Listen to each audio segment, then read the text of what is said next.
Hello and welcome to the Rundlett and Baldacci Report. We hope you enjoyed the show about the Dennis DeShane case. That's a case that's going to be going on for quite some time, I think. But we're moving to, I want to tell you, I think this will be one of my favorite shows. I've had a bucket list for 22 years at this station, and on that bucket list, the top of the bucket list was to interview George Mitchell. My good friend Harold Pacious, who has a same show on this station, has had the wonderful opportunity to interview George Mitchell twice, and I love those interviews. And thanks to my co-host, my dream is coming true. Imagine back in the early 1900s, three sisters coming from Lebanon to emigrate to the United States. One sister ends up having a son who later becomes a United States Senator, Senate Majority Leader, and a man who brought peace to an entire country. The other sister becomes the grandmother of one of the best governors in the history of the state of Maine, and also the grandmother of my co-host, Rob Baldacci. Rob, tell us about George Mitchell. Thank you, Derry. Very, very proud to co-host the show with you and to be interviewing my cousin, Senator Mitchell. Your cousin, blood cousin. Yep. And I remember as a young kid, my grandmother and my mother taking us to Waterville, sometimes on the train, when they used to have a train from Bangor to Waterville, visiting my cousins, visiting the Mitchells, who lived in a very modest home on Front Street in Waterville. And my grandmother and her sister Mintaha, who was George's mother, were very, very close and loved each other, and we were very close growing up with the Mitchell family.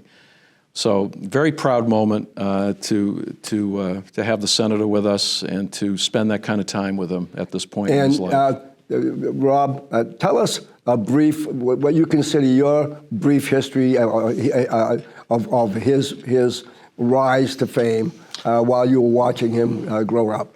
Well, George was always away. He was either in Washington working for Senator Muskie, being a judge in Bangor, and then as the United States Senator. And we watched his rise to prominence with a lot of pride. I was also very close with his brothers and his sister. His brother Robbie, Johnny, and Paul. We were very close. They were all basketball stars. They were huge basketball stars. And I remember one time I was in Boston, and Ted Kennedy was at the restaurant, and we introduced ourselves to Ted and saying, I'm George Mitchell's cousin, and his eyes lit up, and Ted says, well, I remember playing with his brother Swisher, and he went on and on talking about what a great guy Swisher was, who was quite the basketball star in his own way. Swisher, Johnny Mitchell. Yeah. I think the only Maine high school basketball team that went on to win the New Englands at the Boston Garden. So it was quite a feat at that time. Yeah. Oh yes. But I also had the opportunity to work with George directly after he came back from Northern Ireland. We worked together in my capacity as vice president with Ocean Properties. Tom Walsh, right, who was like a father to me and a real mentor. I miss him every day. I think about Tom. But we were working on a project here in Portland. George was intimately involved, and I got to see right up close what a fair, decent, and honest man he was and is. Anytime we made a public statement, anytime we went before the public, the senator always wanted to make sure that we had our facts straight. We were dotting the I's, crossing the T's, and never say anything that was incorrect or misleading. And it was a real privilege for me to be working side by side with him in that project. Can we agree, Rob, you and I, who know him quite well, that this man, George Mitchell, could have easily become one of the greatest presidents in the history of the United States? I totally agree with you, Not much question in our minds. No, not at all. Not at all. And of course, he was asked to serve in the Supreme Court. Turned it down. We know that he had other possible jobs. One of them was mentioned was baseball commissioner. Yep. But little did he realize that he would become the person that would bring peace to a country that had been war-torn, ravaged, violence, the worst violence going on, and that he would be the person that would bring peace to Northern Ireland. And of course, as we know, he was he was given an award, which in England is the equivalent of being a knight. That's correct. He would be called Sir George Mitchell if he was born in London. That's right. Instead of Waterville, Maine. Yes. And so he is the equivalent of Sir Lancelot. The rest of the, Sir Galahad. Sir Paul McCartney. And that's what I enjoy about him, that you could give him any title. Rob, I want to share with the audience a few of my moments with George Mitchell, folks, because I met him right after college in 1968 at Bowdoin. He came to speak on his service with Muskie, and I said to my fraternity brothers, this is one of the most astute men I've ever met. And he was in his late 30s at the time.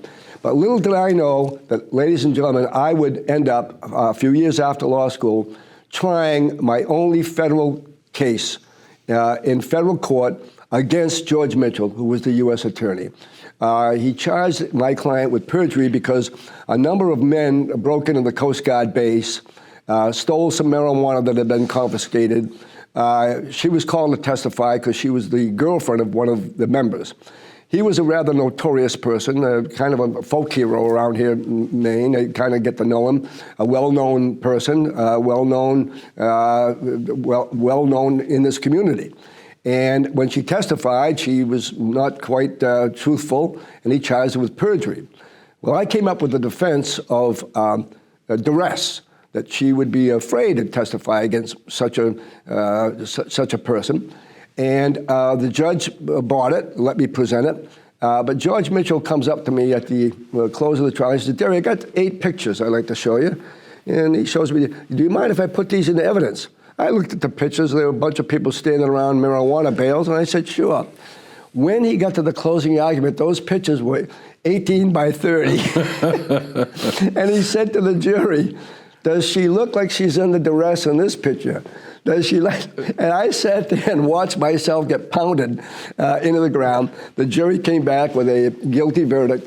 And I recall, however, that George and the judge took some pity on her, and she was sentenced to probation. If you had to do it over again, would you have handled it differently? If I had to do it over again, I would beg for a plea bargain, and I would have said, George, could you give her probation and charge her with something less, like telling a fib or something, you know? Yeah. But anyway, no, it was but I did learn a lot from trying that case with him. Yeah. And people did recognize that after a while I tried to emulate George Mitchell in the courtroom.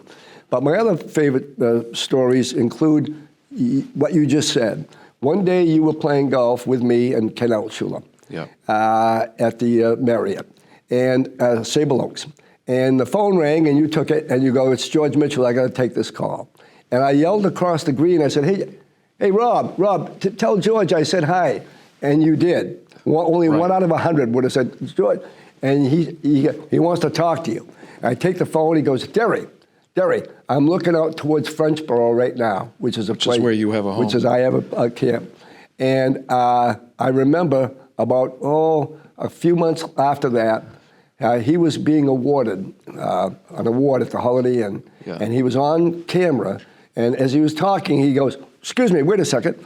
Derry, I was out at Frenchboro the other day, had a lobster roll. Anyway, the incident, and I just remember that's the kind of man that he is. Yeah. And I will tell you, ladies and gentlemen, that one of my other favorite moments about George Mitchell was I bid to have lunch with him at a boys' club auction, hoping that I'd be going to the Senate dining room for lunch. I was going to go down to Washington. I've always wanted to eat them.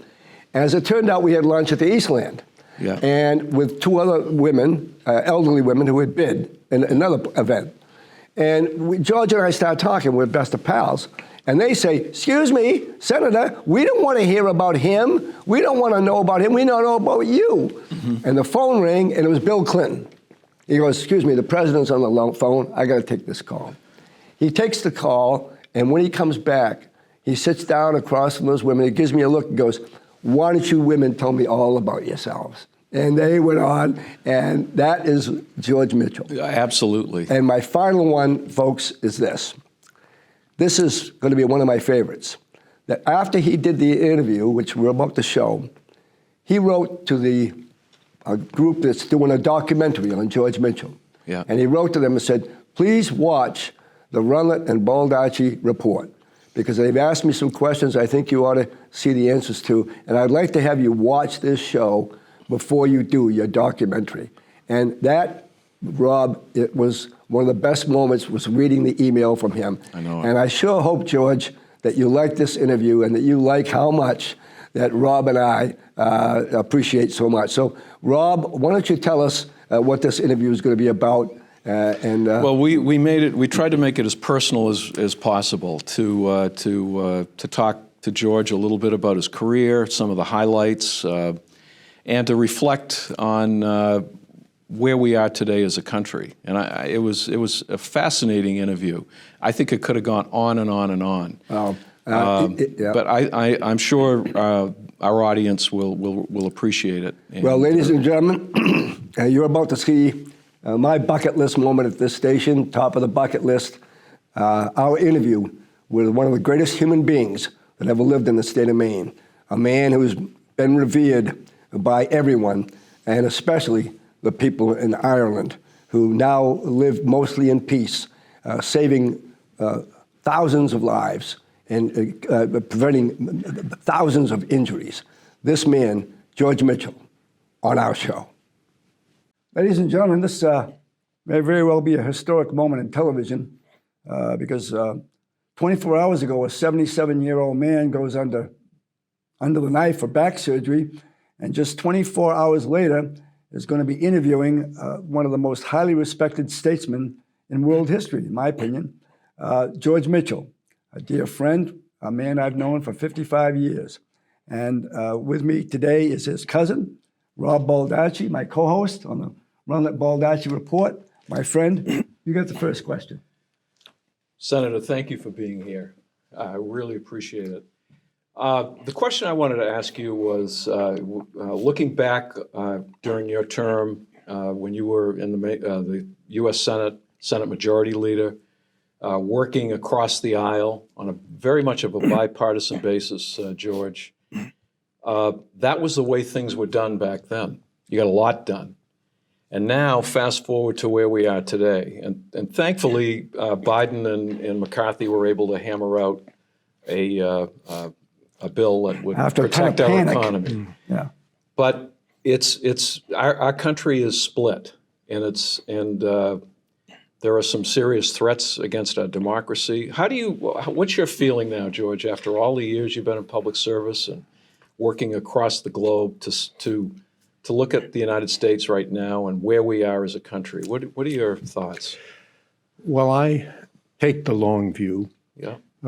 It is true, as you said in your question, that during the time when I was there, we were in a phase in which there was a good degree of bipartisan cooperation.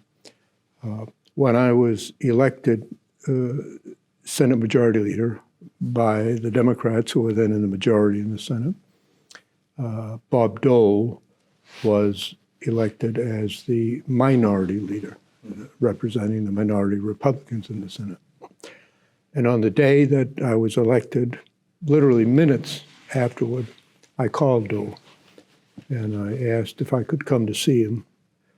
He agreed, and I went to his office and I said to him that, look, you've been in the Congress for nearly 30 years. I've only been here a few years. I said, you know more about the Senate than I'll ever know, but there's one thing I can see from my own limited experience here is that it's a tough place. It's a tough place to get anything done, and it's especially difficult if there's no trust between the two leaders. Mm-hmm. So I said, I've come here to tell you how I intend to behave towards you, and I ask you if you will reciprocate in the same way. I could tell by his reaction it was positive. I then set out just the most basic standards of fairness, honesty, and fair dealing. He was delighted, reached across the table, shook my hand. And from that moment to this moment, not once did a harsh word ever pass between us, in private or in public. We disagreed very often on legislation. And as a tradition in the Senate, when it's a major bill, the minority and the majority leaders make the closing arguments, not unlike Derry, a closing argument in a courtroom, Right. which you've done many times, of course. And we tried to make our arguments on the merits, not make them personal. We made it a practice to have dinner together once a week. We often had lunch with a group of other senators in a small dining area reserved for senators.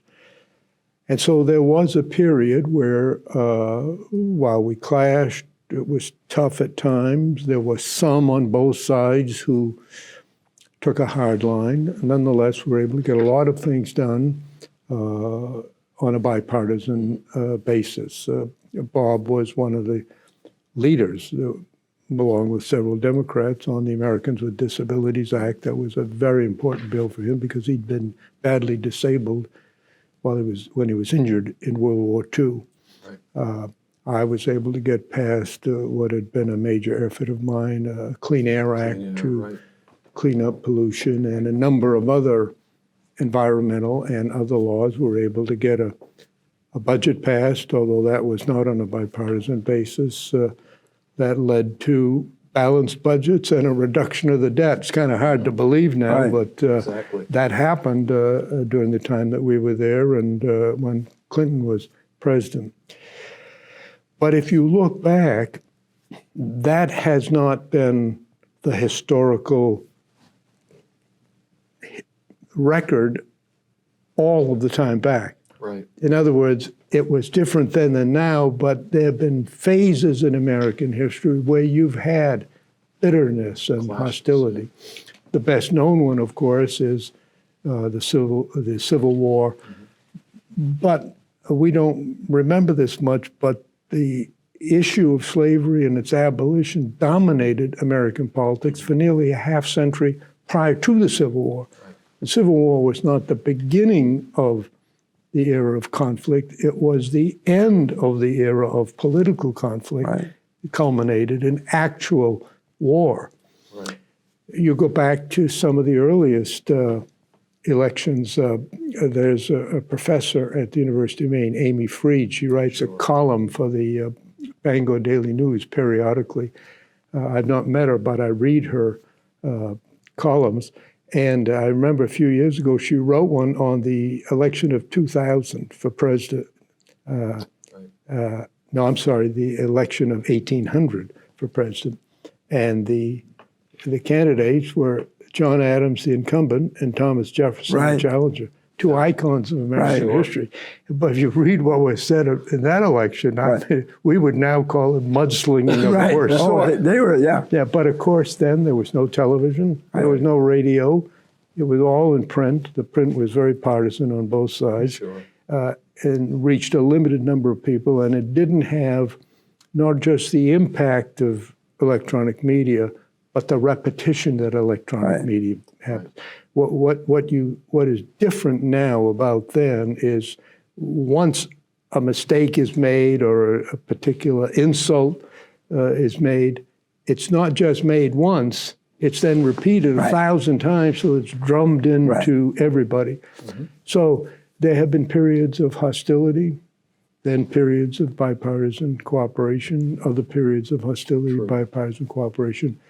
Personally, at the end of a long life, and much of it involved in politics, I'm somewhat optimistic that we're going, yes, I am, that we're going to come out of this.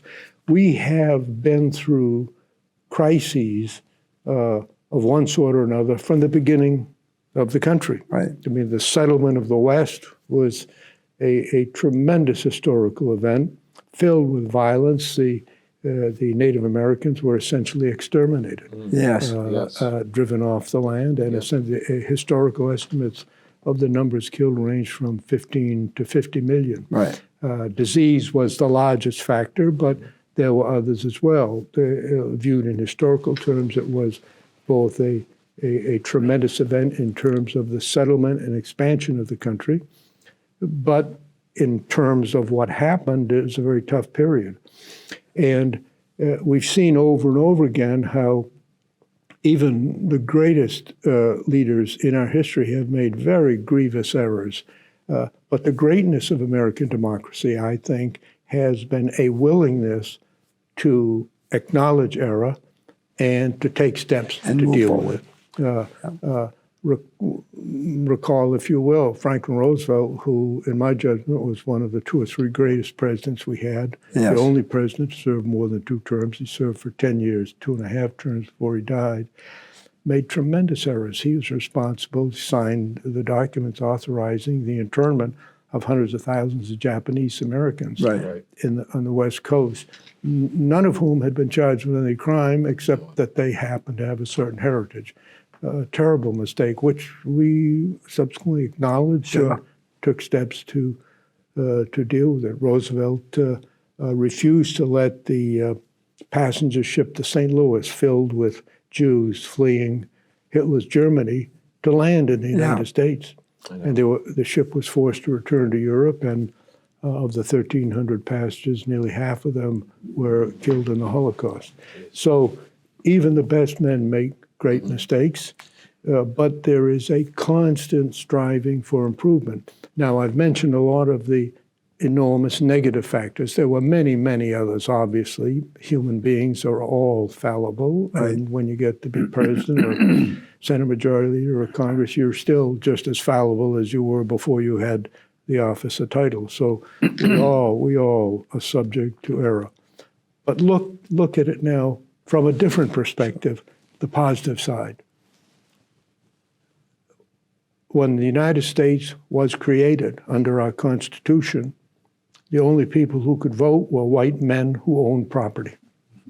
The Constitution itself designated African Americans as 3/5 of a person for the purpose of counting the numbers of citizens for congressional votes, which gave the South an advantage Sure. because of slavery. I mean, it's kind of incredible. The Constitution gave them a political advantage, which helped to continue that practice for nearly 3/4 of a century until the Civil War occurred. It took 75 years, and by far the bloodiest war in our history, the Civil War, until slavery ended. It took another 60 years for women to get the right to vote. Now think of that. Yeah. In this era, when we're finally realizing the tremendous contribution that women make in every aspect of our society, when new and great women leaders are arising on a regular basis, that for the better part of our nation's history, they couldn't even vote. Right. Look at what has happened with respect to disabled persons. They were, for almost all of our history, shunted aside, didn't have the opportunity to lead full and independent lives. It wasn't until the 1990s when, as I said, Bob Dole and others led the way to enact the Americans with Disabilities Act that gave them that freedom. So we are constantly expanding the notion of what it means to be a citizen. How do you define rights? The Declaration of Independence said that all men are created equal. Well, we know, although it didn't say it, that it doesn't mean physically. Right. No two people are equal. Some people are smart, some are not. Some are strong, some are not. Some are aggressive, some are not. And so you see huge disparities in the experience of individual lives, but in terms of their rights, political and civil under our society, they are equal. Well, we're still struggling to make that a reality for many others. So the way I'll end this overly long answer is our proudest aspiration is opportunity for all. Right. You can't find an American who would disagree with that. Right. That there ought to be opportunity for all. Right. And so that's our aspiration. Our reality is trying to do that, but not yet succeeding. And so I think the challenge in the coming decades, in the coming century, is to lift our actions to the level of our aspirations. Perfect. And while we know that in a country of 330 million people, Right. from all over the world, every race, every religion, every language, here in the great melting pot of democracy, you're not going to be able to achieve it perfectly.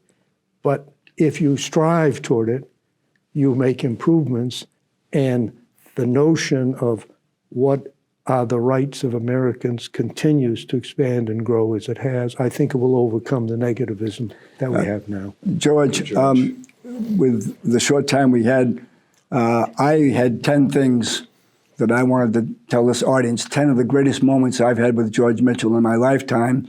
The first being the first time I met you 55 years ago, almost today, at Bowdoin, when you gave a speech on government service.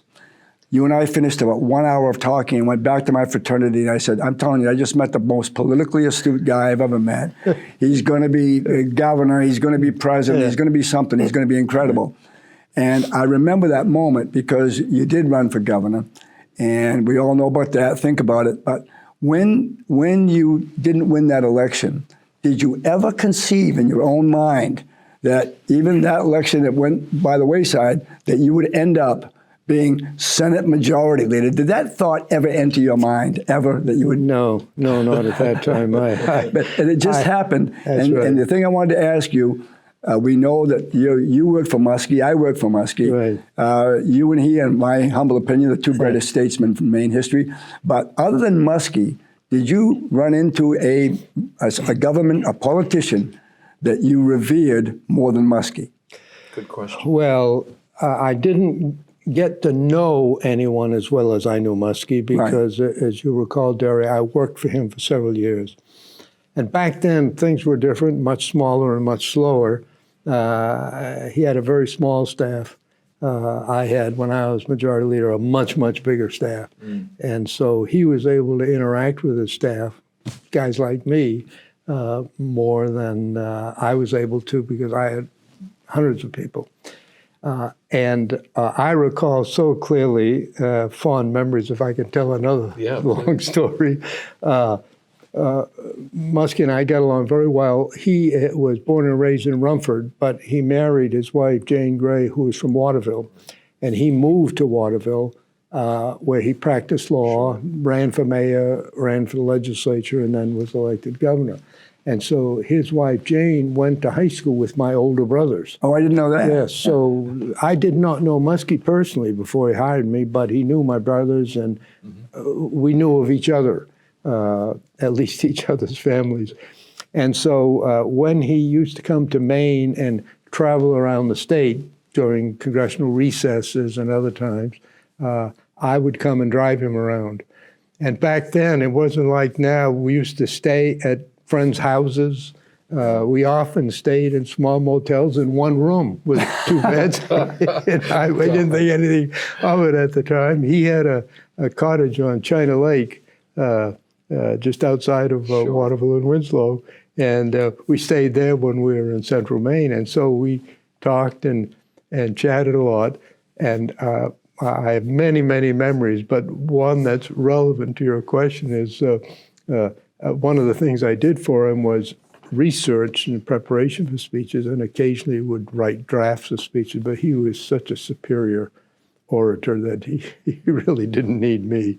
But one week we came up and he gave a speech in Rumford, and then in Newport, and then in, I think it was in Orono, and then we traveled to Calais on the road that is known as the airline route. Sure. Right.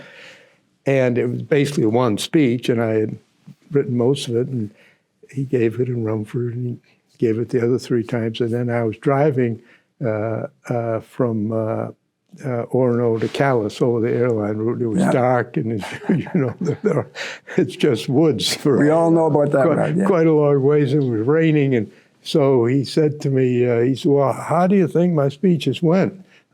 So I felt internally a crisis. Should I tell him the truth, exactly what I'm thinking? And he had quite a temper. And I knew that, yeah. Might get mad and throw me out of the car or fire me or something. Or should I just say, "Oh, great, great"? So I decided to tell the truth, and I said, well, honestly, I thought the speeches were great. I said, the problem is you repeated it 2 or 3 times. And I said, by the 3rd time, the audience was kind of groggy. And couldn't wait to get out. Well, there was a long silence. Yeah. Long, probably 10 miles past, and the guy got a windshield going the rain. I'm thinking, oh, here comes the worst. He says to me, you know what? He said, you're a smart young guy. He said, I think someday you're going to be in public office. He said, and when you do, you'll learn that there's nothing in the world like the sound of your own voice. We know that, don't we, Rob? Go ahead, buddy. So, I mean, it's a lesson that applies not just to politicians, but to a lot of lawyers. We all know that. You said you had like 10 things. That's one. Yeah, you go ahead. You're next. George, I think one of the most impactful speeches I ever heard you make was during the Iran-Contra hearings with Oliver North, and you talked about what it means to be a patriot, patriotic American. Now, you've talked a lot about patriotism and the love of our country. Most nations derive from a single tribe, a single race. They practice a single religion. Common racial, ethnic, religious heritages are the glue of nationhood for many. The United States is different. We have all races, all religions. We have a limited common heritage. The glue of nationhood for us is the American ideal of individual liberty and equal justice. The rule of law is critical in our society. It's the great equalizer, because in America, everybody is equal before the law. We must never allow the end to justify the means where the law is concerned. However important and noble an objective, and surely democracy abroad is important and is noble, it cannot be achieved at the expense of the rule of law in our country. And I think a lot of that is lost today. Yeah. Well, they claim to be going patriots. on. They claim it, Yeah, and I mean, that stuck with me, and I know millions of other people. Do you have any reflection on those statements that you made back then to today? Yeah.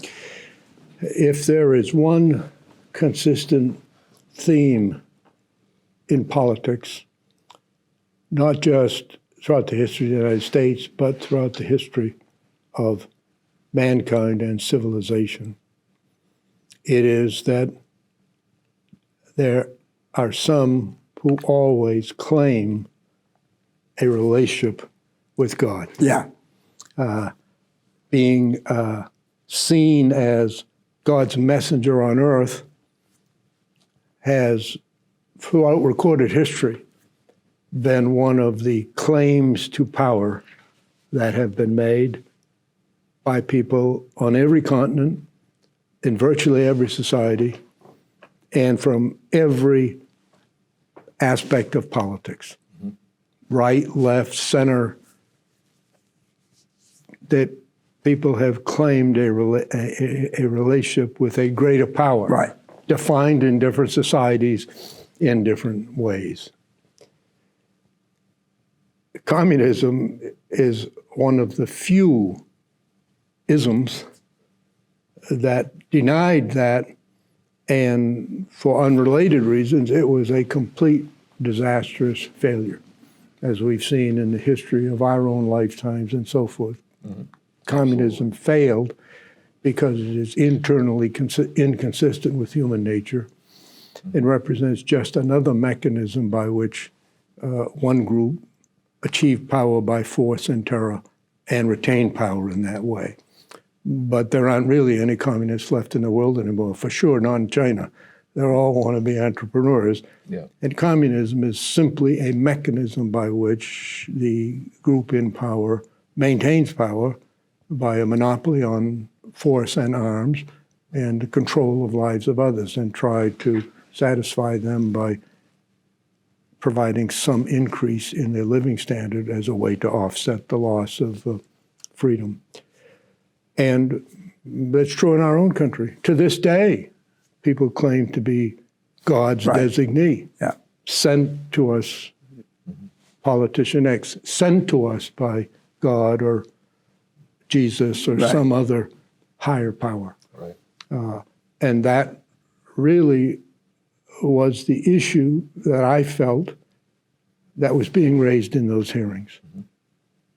Because the claim was made politically, if you love God and you love America, then you must agree with my policy. And if you don't agree with my policy, that means that you don't like God and you don't like America. Yeah. Exactly. Well, obviously, when you speak of it in the terms we're speaking about, it's an absurd claim. Right. And everybody, historically over time, I say everybody, many, many groups, leaders and others claimed that mantle. And that was the issue that I felt dominated. It wasn't the specific actions that were taken, wrong as they were, because they violated American law. It wasn't because of some higher deity, it's because we are a nation of laws. And if you violate a law, it doesn't make any difference if you believe in God. You may pray 12 hours a day, but that doesn't entitle you to go out and break the law. And so that's the issue that I wanted to address, and I tried to present as forcefully as I could in the hearings that we ought to be able to disagree on policy.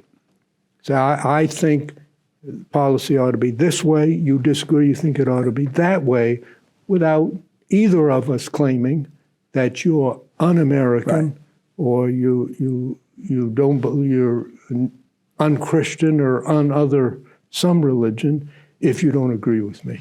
And that was, to me, that was the central message of the hearings, the rule of law in America and the right of people to disagree with the government, with the policies of the government, without being deemed un-American or un-Christian or unreligious. George, that brings me to my point number 2. I have a daughter who's transgender. She was my son for 40 years and then turned to my daughter. I turned into my daughter. She was born while I was at Bowdoin. And I wrote a book on that topic called Full Circle, A Father's Journey with a Transgender Child. In that book, I mentioned that my counselor once asked me, he said, "Who is the man you most admire in this country?" I said, "George Mitchell." He said, "When George Mitchell meets you in the airport with your daughter, your now daughter who's transgender, how is he going to treat you?" I said, "Exactly the same." And now we realize, George, with an editorial in the paper, Sunday Telegram, that the Republicans, not just Trump, not just DeSantis, but the Republicans have this all-out attack. It's like their primary thing about the gays, the lesbians, the transgenders. And I ask you, since you know the Republicans, why would it, with all the things happening in Ukraine, the kids getting shot in school, why would the Republicans pick on such a, what seems to be an issue already decided by the Supreme Court? Can you tell me why they're doing that? Well, first, Derry, to be fair, I don't think it's all Republicans. Okay. Well, not all. There are many who hold that view. Some, perhaps, in their minds, genuinely consistent with their religious beliefs. Many others, because they represent an opportunity for political gain, a so-called wedge issue, which is designed to divide opponents. So I don't put it so much in the political arena, that is, in terms of partisan politics, as in whether or not we are to continue as a nation the trend which I described earlier of expanding our notion of civil and human rights to enable every person to live as they see fit, providing they are in compliance with our law, whatever their religious or other belief system may be. We have expanded it. As I said earlier, in the beginning, only adult white men who owned property could vote. Gradually, the property requirement was dropped. Gradually, non-whites were permitted to vote. Gradually, then women were permitted to vote. In a parallel way, we've dealt with differences in human beings and human lifestyles in a similar way. Within our lifetime and within the lifetime of most of the people watching this program, homosexuals could not marry. And homosexuality was deemed such a moral failing that most homosexuals were fearful of even acknowledging it. We were all familiar with when you were in college, when you were there, when I was there, we knew people who were homosexual, but they would not acknowledge it. They feared the consequences and outcome. Think of the changes that have been made in society since then. People have come to understand differences in lifestyles.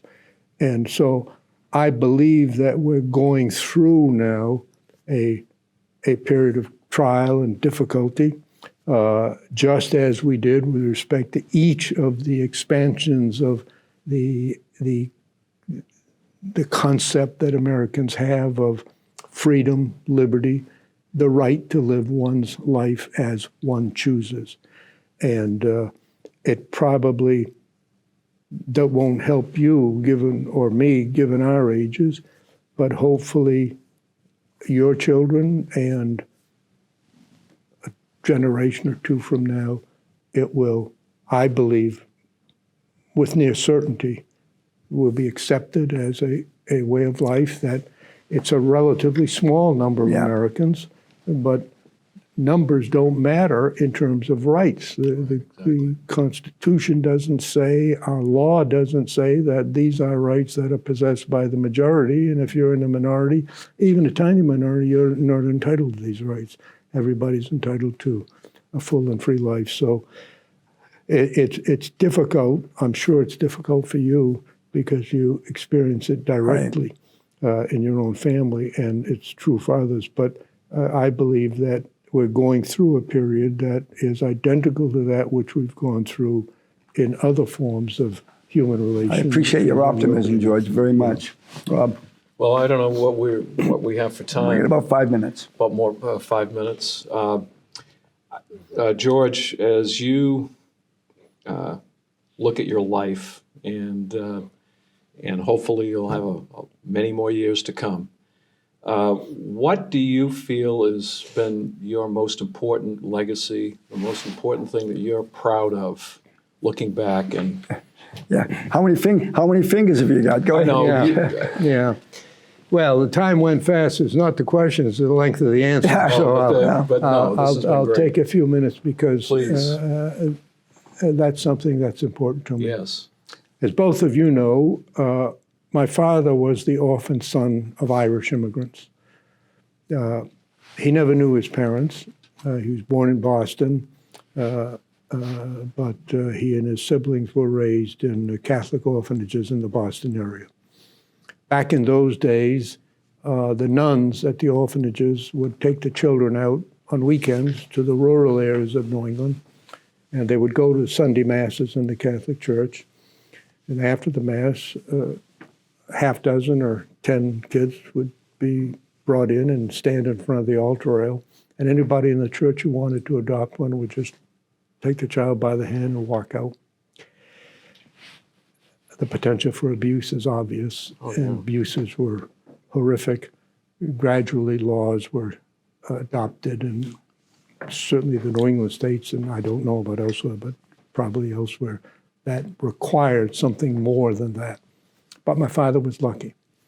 At a Catholic church in Bangor, he was adopted by an elderly, childless couple who were themselves immigrants, but from Lebanon, not from Ireland. And they, shortly thereafter, moved to Waterville, where they eked out a living along with another group of immigrants from Lebanon who congregated in an industrial slum area of Waterville where most of them worked in textile mills. There, my father met my mother, who herself was an immigrant from Lebanon. She came to the United States when she was 16. She could not read, speak, or write English. She always, the rest of her life, spoke with a very distinct accent. She did. And they never learned to read or write. My father left school when he was 10, worked in menial jobs, ended up as a janitor at Colby College. Right. So we were very poor in the sense that we didn't have, my father didn't own a car all the time that I was growing up. But nobody ever went hungry. Nobody ever was cold. We got by, and most people we knew lived the way we did. So we didn't really have any sense of being at the bottom of the ladder. But my parents had a dream that sustained them, and this is true of many parents, including Bob's and probably yours somewhere back along the way. I have Irish heritage, and too. it sustained them that their kids would get the education they never had. Yeah.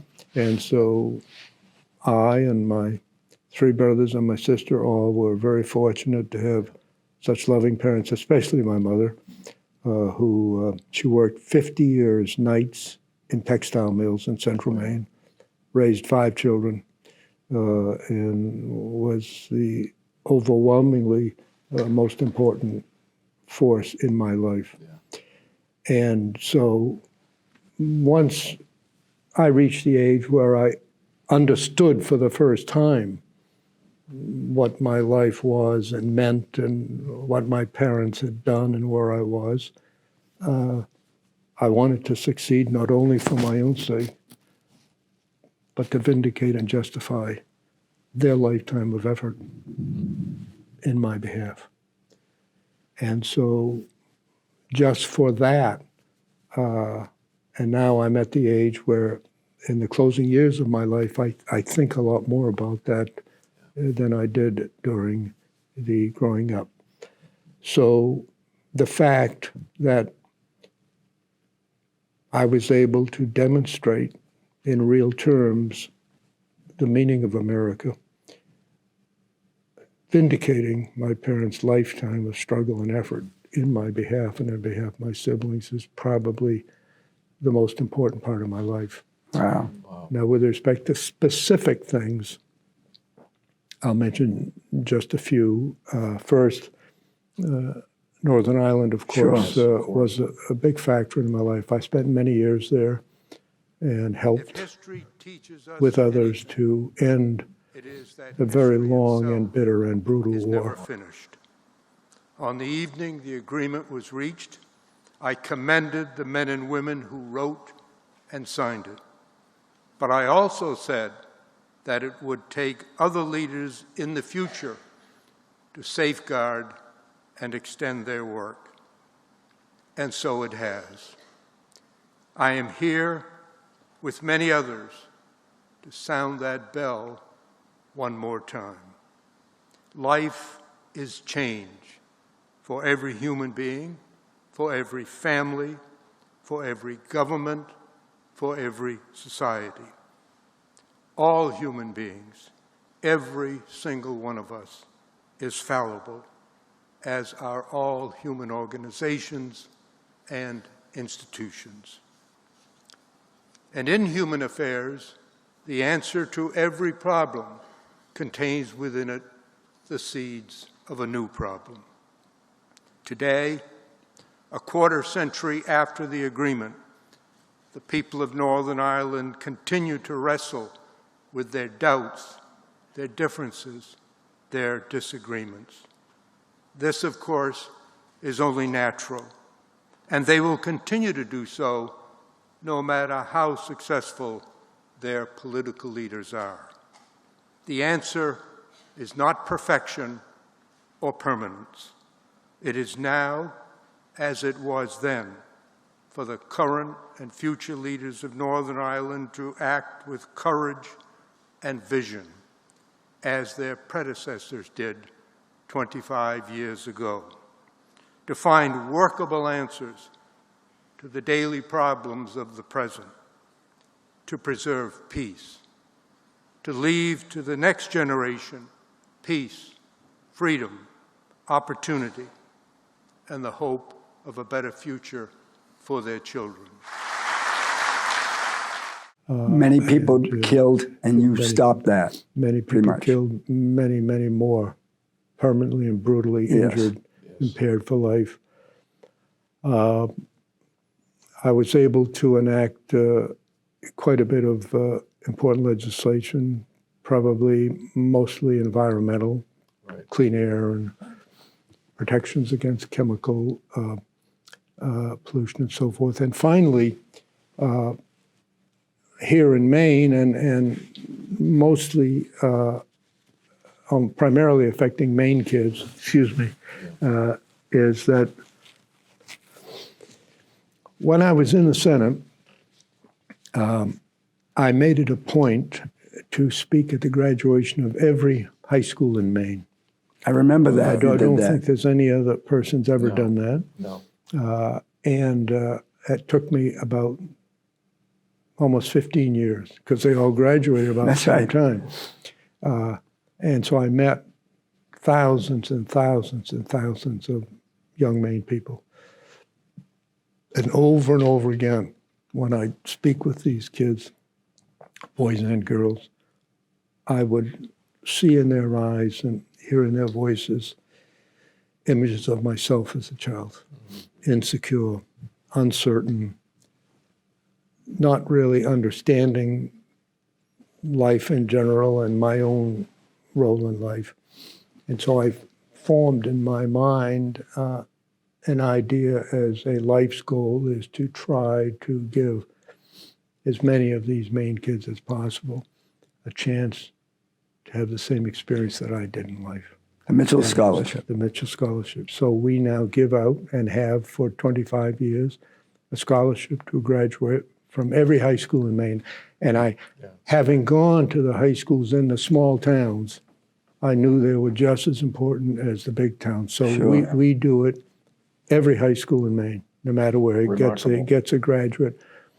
And so we've given out now, I think, close to 3,500 scholarships, $20 to $25 million,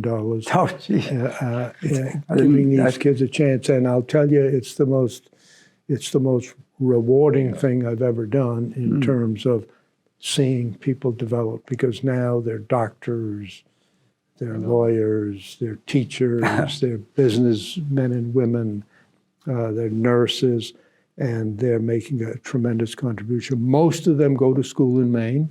The vast majority stay in Maine. Many go and come back to Maine.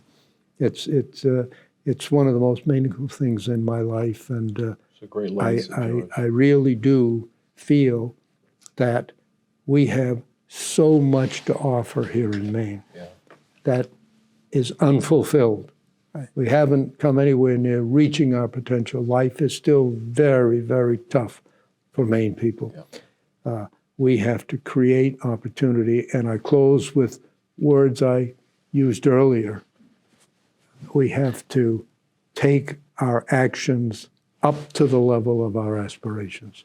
And we got to give every kid in Maine, I feel, the same chance in life that I had, and that you had, Derek, and that you had, Bob. Right. Amen. George, Thank you, George. you were so kind to come here today. We know that you're on your way to our alma mater, Bowdoin College, to excuse me, pay your respects to Clayton Rose. But I'll close with my final comment about George. I already mentioned to you folks that George and I tried a case in federal court, my only federal case, George, in which you literally clocked me.